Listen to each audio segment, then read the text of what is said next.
Todo-Poderoso, Pai das luzes, ao adentrarmos nesse santuário pelas portas, reconhecemos que o Senhor é o Deus que levanta, lapida, purifica, batiza, renova. O Senhor é o Deus que nos surpreende. Nós estamos aqui porque o Senhor é fiel. Não estamos onde estamos movidos pelos nossos méritos. Se estamos onde estamos, é porque temos a plena consciência que por cima de nós existe uma poderosa e alabarebada, santa e sacrossanta mão estendida, onde o Senhor tem trancado a boca da morte, delegando livramento ao teu povo. Senhor, esta mão segura a chave. A tua palavra diz que a porta não está fechada, está aberta. Abra os olhos do teu povo, Senhor, para que tenha uma visão ampla e para que não venhamos ser museu para viver de passado, Senhor. Deus, se o teu Espírito comunica ao meu espírito do que melhor do que aqui termos chegado é sermos sabedores de como daqui vamos sair, então temos certeza que vamos sair daqui vitoriosos, levantados, lapidados, purificados, renovados. Seja quebrado, desfeita toda a armadilha de Satanás, todos os papéis que o diabo rascunhou para levar vidas à ruína sejam rasgados, picados e esfarelados pelo poder que há no nome de Jesus. Tu és o martelo que esmiuça a penha, tu pode quebrar o gema, despedaçar correntes e quebrar cadeias aqui hoje, Senhor. Os que estão afastados vão voltar, os que estão cativos, escravo de macola, crack, cocaína, maconha, heroína e outras drogas, escravo daquela que sejamos assim, Senhor, pessoas que tomam da número 1 a 51, casamento nos braços, divórcio, não importa, hoje teu povo vai sair daqui abençoado, vitorioso, alegre, banhado da chuva da prosperidade, em nome de Jesus de Nazaré. Fala, Jesus querido. Pastor Samuel, Deus os abençoe. Amém. Obrigado. Glória.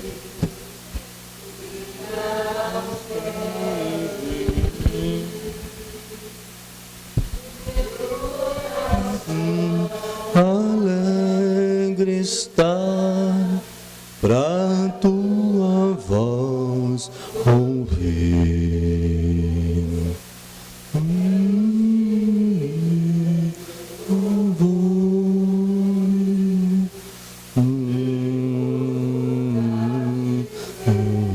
Aleluia. A paz do Senhor, meus irmãos. Pode tomar seu assento. Deus abençoe pastor Mauro por ter me confiado, pastor Claudinei, meu sobrinho, meu amigo. Vocês ouviram aqui alguém parecido com Apolo, agora vocês vão ouvir alguém parecido com Paulo, né? Mais devagar, mais reflexivo, amém? O pastor Claudinei disse que ele pode berganhar a voz dele com o pastor Mauro, eu não posso, porque a voz dos dois são fortes, a minha já é mais taquara rachada, se eu não tiver a ajuda do sonoplasta, os vidros trincas na parede, né? Meus irmãos, é um prazer estar com vocês. Tivemos algumas tribulações. Eu estava atrás do Claudinei, daqui a pouco apareceu um carro parecido com o dele, eu comecei a continuar seguindo. Quando eu vi, não estava seguindo ele, estava seguindo outro carro, né? Aí voltamos, Deus nos ajudou, nós conseguimos encontrar. Aí eu chego na porta da igreja, arrebento o cabo da embreagem do carro, que é da minha irmã. Aí quero apresentar minha irmã Esther, né? Minha sobrinha Sara, minha mãe, meu sobrinho, e a minha sobrinha também, Simone, né? Minha esposa ficou em Portugal, nós estamos ali há 7 anos, nós temos uma igreja com novos convertidos, né? Com poucos pessoas que têm o dom de dirigir o culto, não temos nenhum que dirige culto lá, só minha esposa, então ela teve que ficar também, por essa razão. Nossos filhos, eu tenho um filho de 13 anos, um menino de 13 anos e uma menina de 3 anos, que faz coreografia na igreja e canta Advogado Fiel, né? Já mandei ela mudar, mas ela só canta em cima.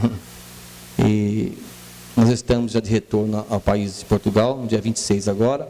Passamos 40 dias, eu estou mesmo com muita saudade da minha família e muito ansioso para voltar para lá. Deus tem nos abençoado nesses dias que estamos no Brasil, e eu tenho a minha eterna gratidão ao Senhor Deus. Convido os irmãos para nós abrirmos a santa e bendita palavra de Deus no livro de 1 Samuel, capítulo 16. Depois leremos também o livro de Marcos, capítulo 10, do versículo 21, a parte A. 1 Samuel, capítulo 16, versículo 7, nos diz assim a palavra do Senhor: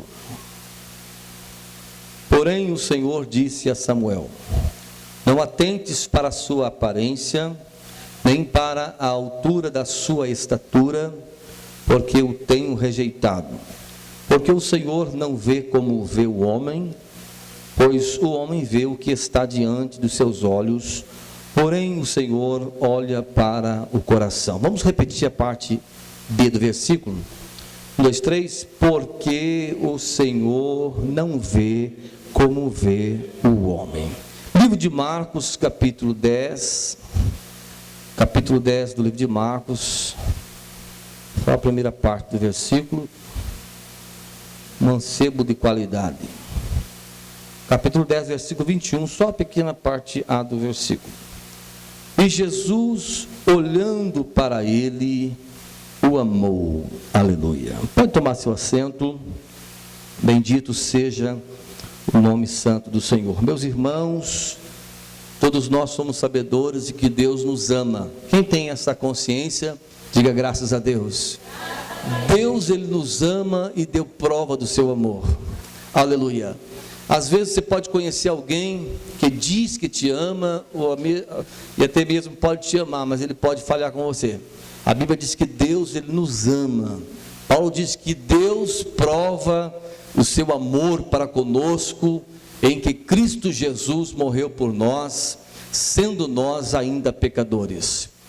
A Bíblia nos revela muitos casos que nós conhecemos, das formas como Deus tratou com diversos tipos de pessoa, a forma como Deus resolveu problemas de homens que confiaram nele, a forma como Deus lidou com pessoas que às vezes ficamos impressionados, a mansidão de Deus, a paciência de Deus, a elegância de Deus em lidar conosco. Mesmo porque, irmãos, Deus, Ele não nos trata como nós merecemos. Porque se Deus fosse lidar conosco, ou fosse ter alguma atitude com relação àquilo que nós buscamos dele, Ele não nos daria nada, Ele não ouviria a nossa oração, porque por várias vezes e diversas vezes nós estamos falhando com Deus. O ser humano é falho, né?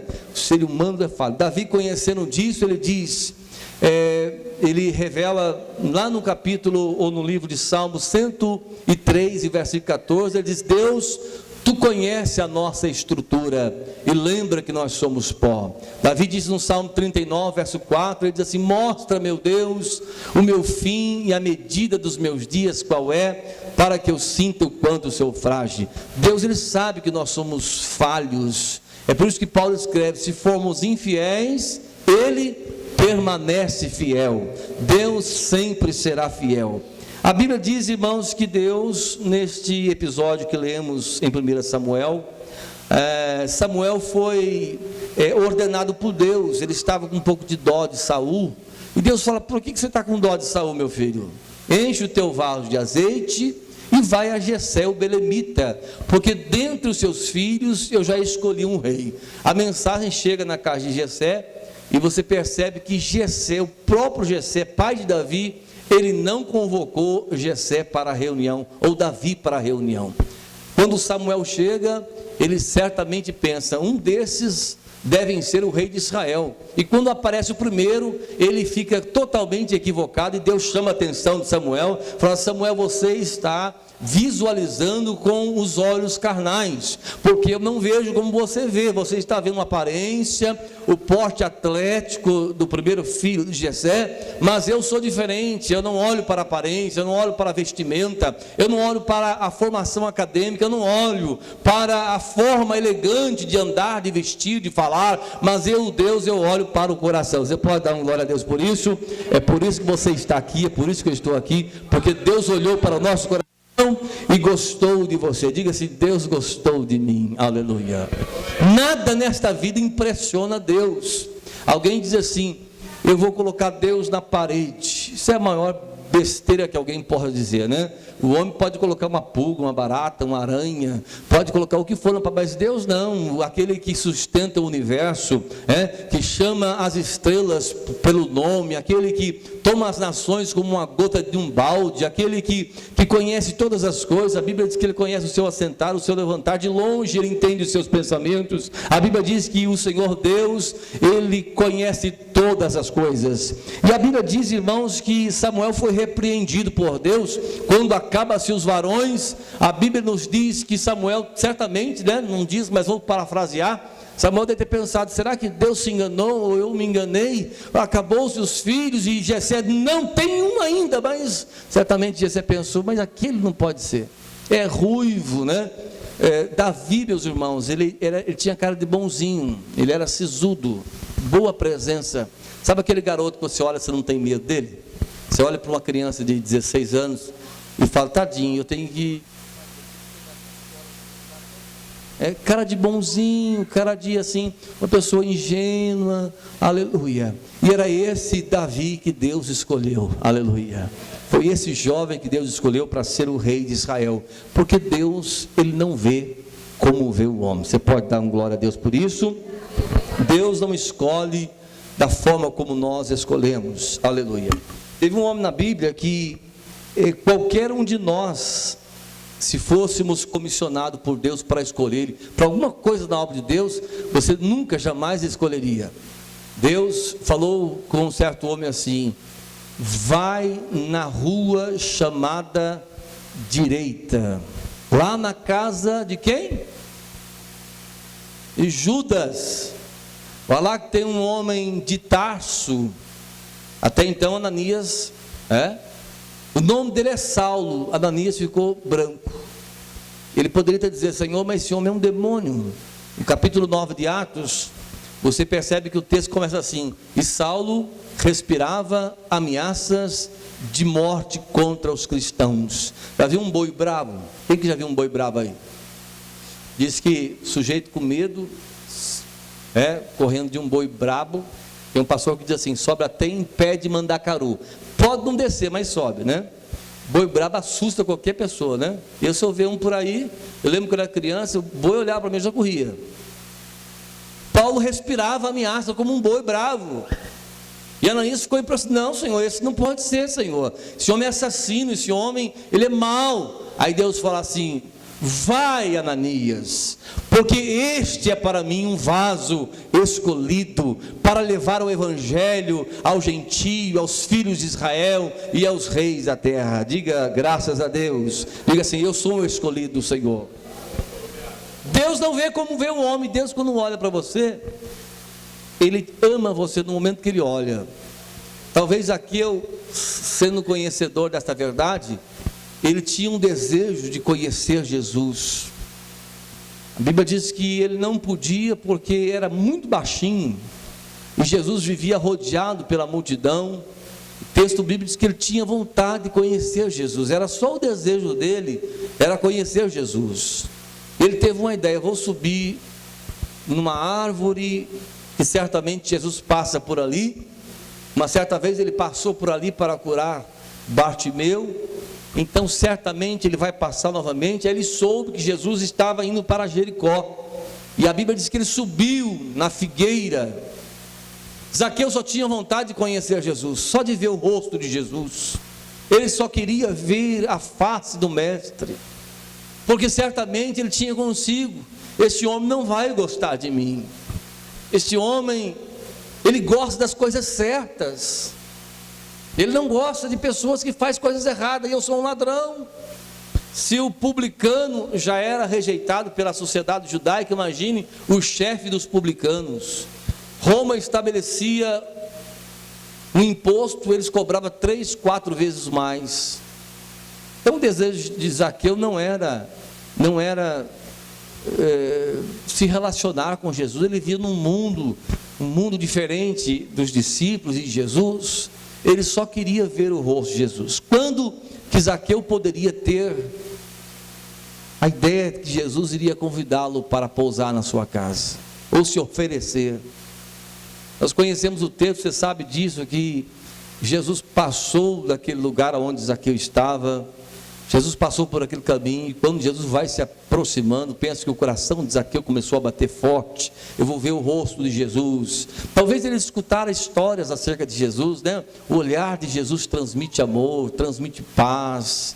Todos que o conhecem, né, renasce uma esperança. Zaqueu estava com muitos desejos, com muitas ansiedades, e quando Jesus passa por baixo da árvore, a Bíblia diz que Jesus olhou para cima. Imagina o coração de Zaqueu, deve quase sair para fora, e Jesus fala: desce, Zaqueu. Ele fala: e agora que ele vai me corrigir? E Jesus fala: pode descer, que eu vou pousar na sua casa hoje. Aleluia! Como Jesus é maravilhoso.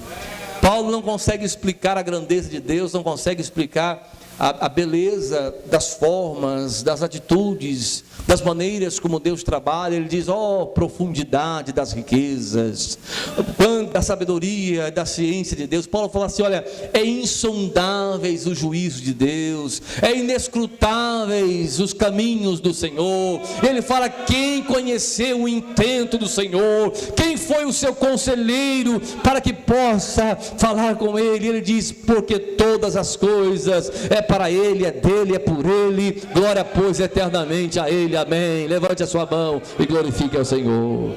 Aleluia. Paulo diz ao Rei eterno, imortal, invisível, único Deus, seja honra, glória e poder para sempre. Paulo diz lá na epístola aos Filipenses, Paulo estava preso, irmãos, preso. Paulo teve uma intimidade com Deus, e ele sabia que ele tinha que se parecer com Jesus. Crente tem que se parecer com Jesus. Às vezes nós gostamos